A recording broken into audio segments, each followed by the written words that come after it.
Welcome to the Friday edition of Juan's World. And if you've been paying attention and watched my Tuesday video, you'll know that Monday was my birthday.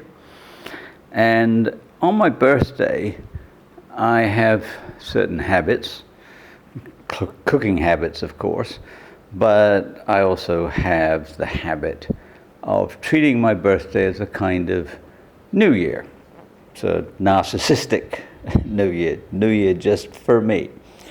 And what I do on the eve of my birthday is I look back over the previous year up to the last birthday, and then on my birthday or sometime afterwards I look forward to the coming year, same as you would do on the conventional New Year's. And this year is a little bit different because it's very, very difficult to make plans in an era of a pandemic. Certainly plans for travel, but even just small aspirations, including maybe house moving or something of that order. So I'd like to talk about making plans, and I'm going to do it in the context of Shakespeare's Hamlet, which gives us our title for today, because Hamlet was a particularly interesting hero of a tragedy. So let's get into it.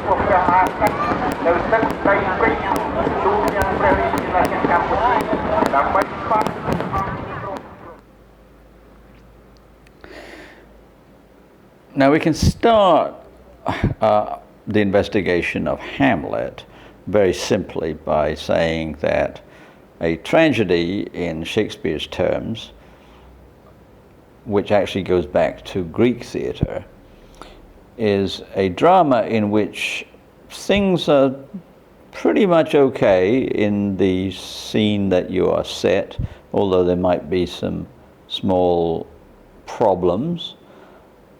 But there is a key character, usually who gives his name or her name to the drama, who is the tragic hero, and he's tragic because he has a tragic flaw. Now, if you go to a play that is titled The Tragedy of Hamlet, or The Tragedy of Macbeth, or The Tragedy of Othello, you can know two things for sure.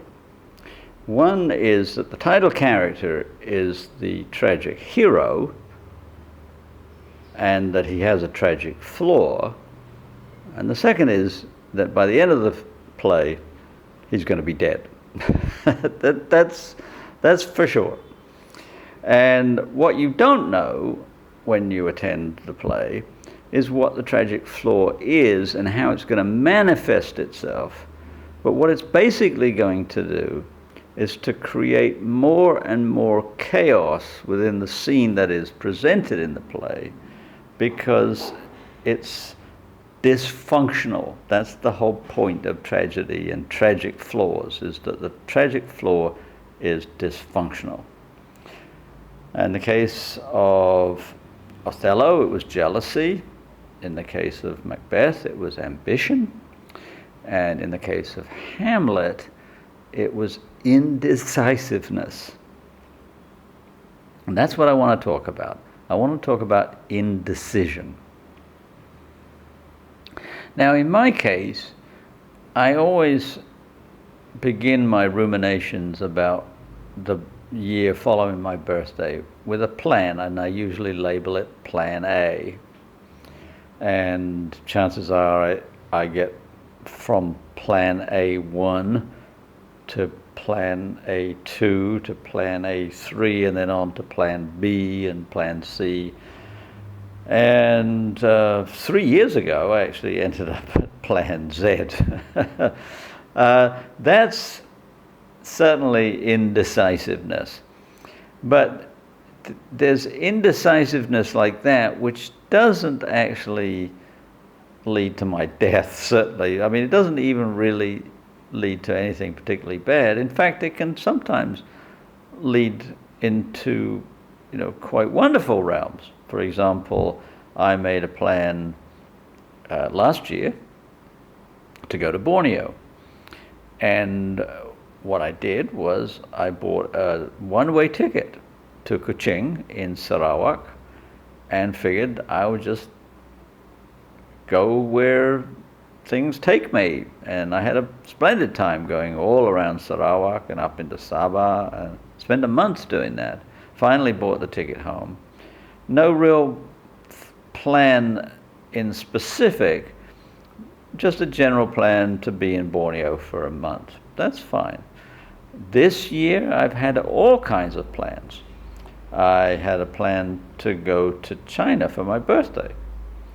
I had a plan to go to England in June for a school reunion. I also had a plan to go to China to study Chinese. All kinds of plans. And they've all fallen flat because of the virus. That kind of indecision isn't so bad. Let's take the June trip.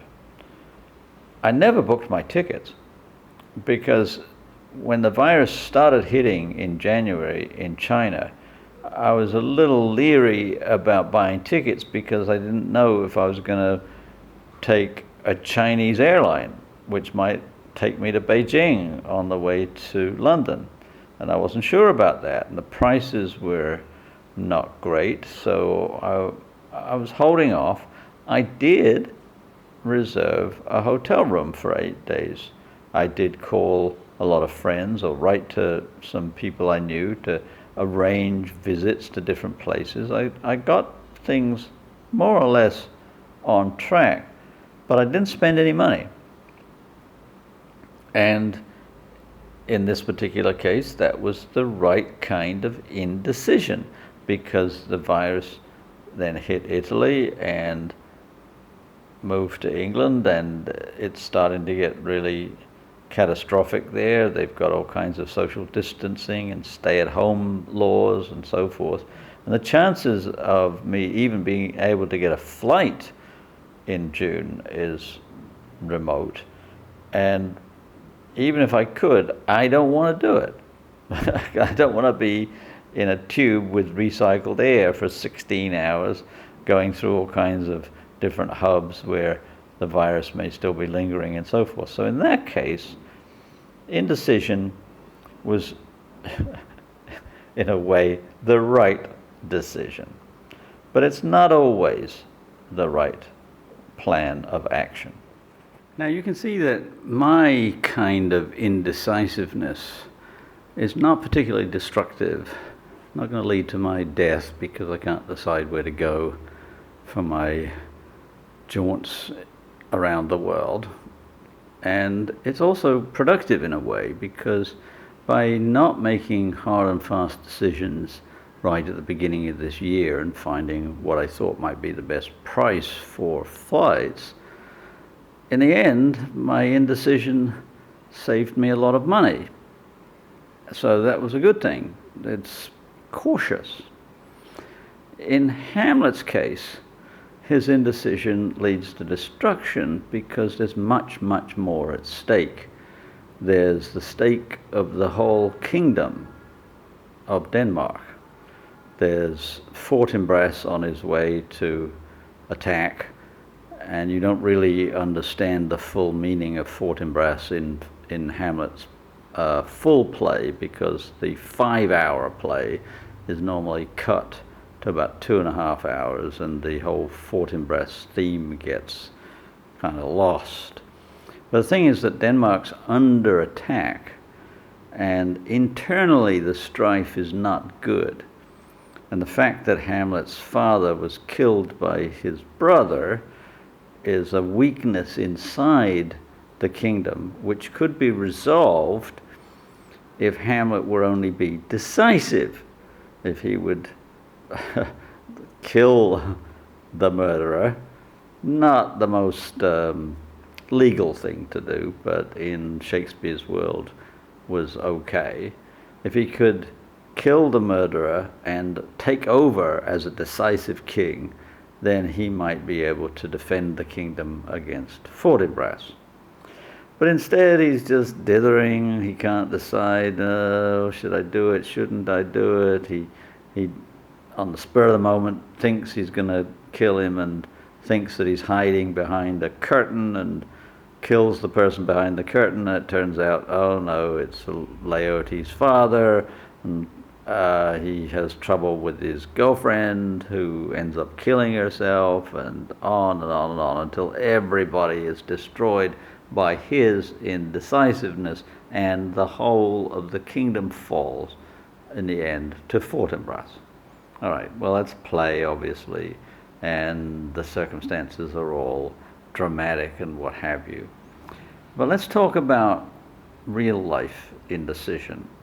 And I'm thinking now about the decisions that various countries have made with respect to COVID-19, the coronavirus pandemic.